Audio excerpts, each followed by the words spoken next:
interesting ceremony that happens when a boy turns 13. With a big celebration, dancing, drums, trumpets and so on. And just to celebrate, they turn from boy to a man with a ceremony. And the boy is underneath that canopy. Of course we see you might get a glimpse of him behind the man in black.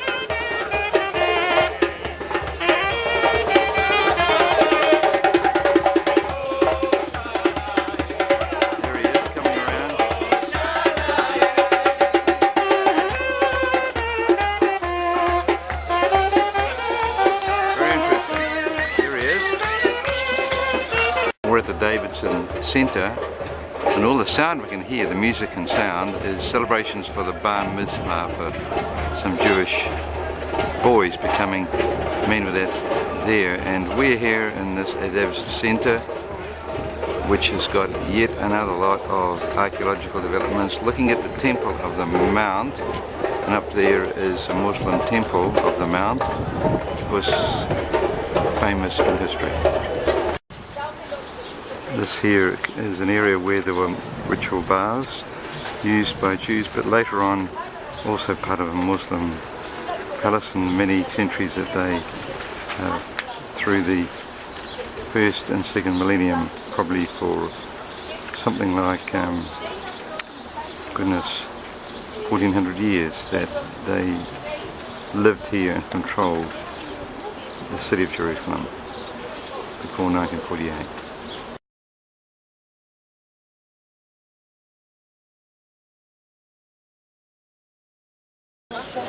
Than any other side of the wall, because in the proximity of the Holy of Holies to the Western Wall is greater, it's close to it. And then through history, basically the original street from that time is way below us, because in the last day, I think the day before last, we will have to walk underground and see that street and levels. But when Arab rulers came to the land, especially in the Middle Ages, in the 12th and 13th century, they built their houses on the Western Wall here.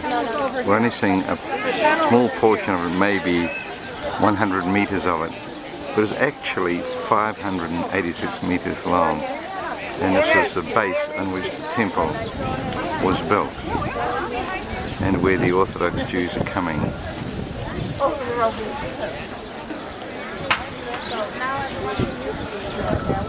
Here we see them there, praying at the wall.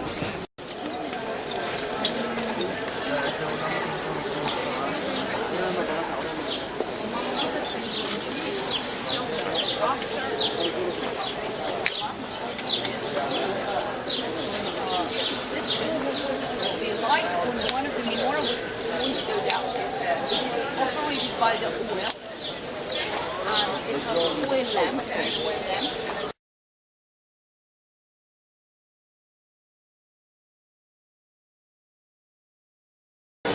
In the Jewish quarter near the Temple Mount. And we've just all had lunch, all on our journey now. We're looking at the wall that Hezekiah has been built around the old city, and we see on the opposite wall the street level and the estimated height of the wall, which was 8 meters, which is quite a wall to climb. Would have kept most people out. We're looking here at the temple steps, which Peter may well have been preached from on the day of Pentecost. The temple, of course, was long ago destroyed in about 68 AD, but the steps remain. Silent testimony. And here we see some blocks from that period of time rebuilt there. These are the stones which were part of the temple that the Roman soldiers demolished, and these were thrown down from the Temple Mount above us since reconstructed. These are weighed, some of them between up to 400 tons per stone, and that's what the soldiers did to throw down this temple and recover the gold which had melted between the stones after the temple was burned in AD 68. That's what some people will do for money.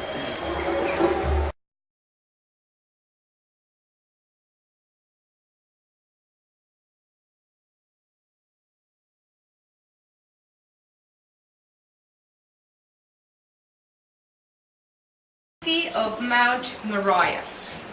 Mount Moriah, I'm standing imaginary on Mount of Olives, looking at Mount Moriah from the east. You're standing along the Kidron Valley, looking from the west, yes. So Mount Moriah, before it became a temple mountain. This is the place where Abraham was called to take his son Isaac to be a sacrifice for God. The terrible, impossible call of God. Think about it. The entire life of Abraham was based on God's promise. It was the street until Mamlukis built their Muslim quarter above the structures. So we're still much higher than the street level from the time of Jesus, because the street was in the valley, Tyropian Valley, the Valley of Cheesemakers, the Western Valley, and both Herod built the bridge, so the arches are going across the valley, but people was walking under, we're now under, and then Muslims built the quarter above the valley, also built on arches, so then it became under the modern quarter.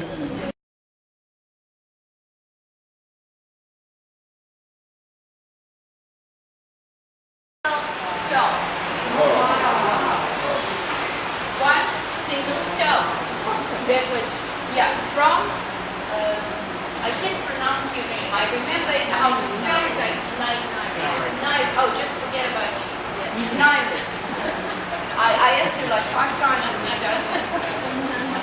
So Nairi, between Nari and KC, yeah.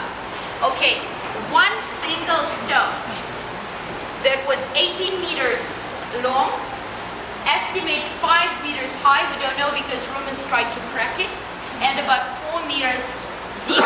We tried to check it with ultrasound, that's the approximate. That weighted 586 tons, according to the estimates. So it's several huge trucks.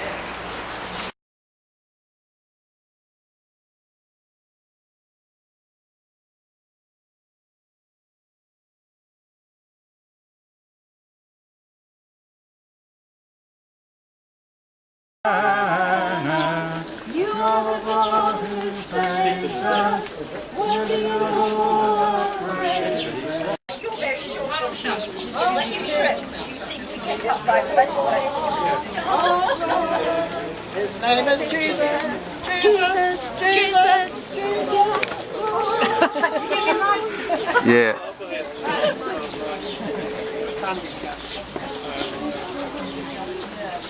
Thank you, sir. That's fine.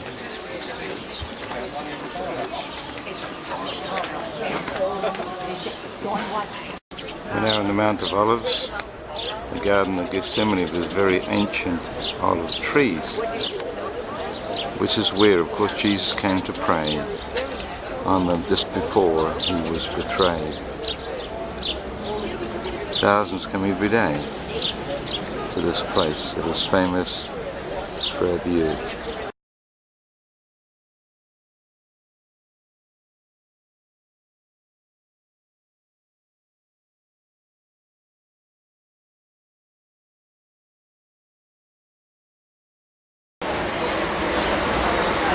Very impressive church, marking the spot where Jesus prayed in the garden.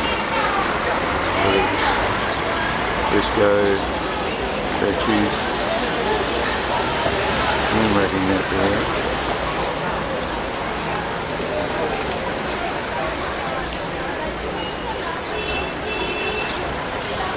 In the traditional Catholic and Orthodox traditions.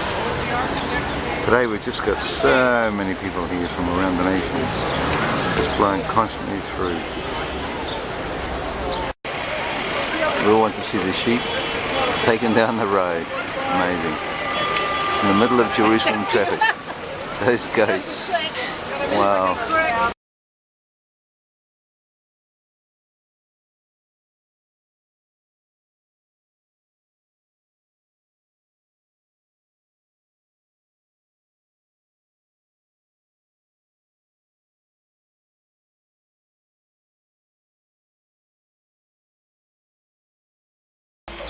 But Peter followed him a distance to the high priest's courtyard, and he went in and sat with the servants to see the end. And now the chief priests, the elders, and all the council sought false testimony against Yeshua to put him to death, but found none, even though many false witnesses, not maybe in this word. And the high priest arose and said to him, "Do you answer nothing?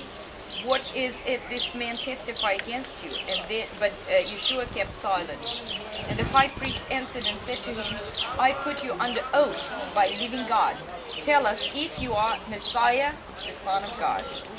And Yeshua answered, "It is as you say. Nevertheless, I say to you, hereafter you will see the Son of Man sitting in the right hand of the power, or of God, and coming on the clouds of heaven," which is another prophecy saying that Ezekiel speaking about the Son of Man coming with the clouds of heaven. It's another messianic prophecy Yeshua is quoting. And the high priest tore his clothes, saying, "He has spoken blasphemy.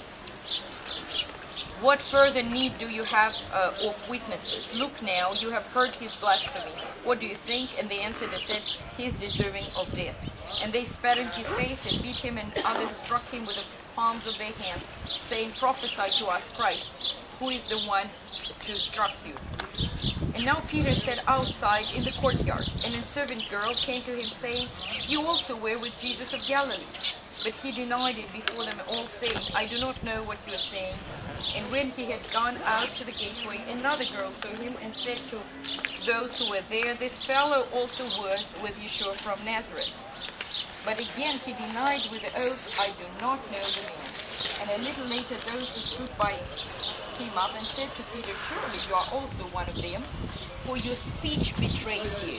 Galileans could not pronounce, I think, ah. They have this very unique accent, and it was easy to define Galilean when they came.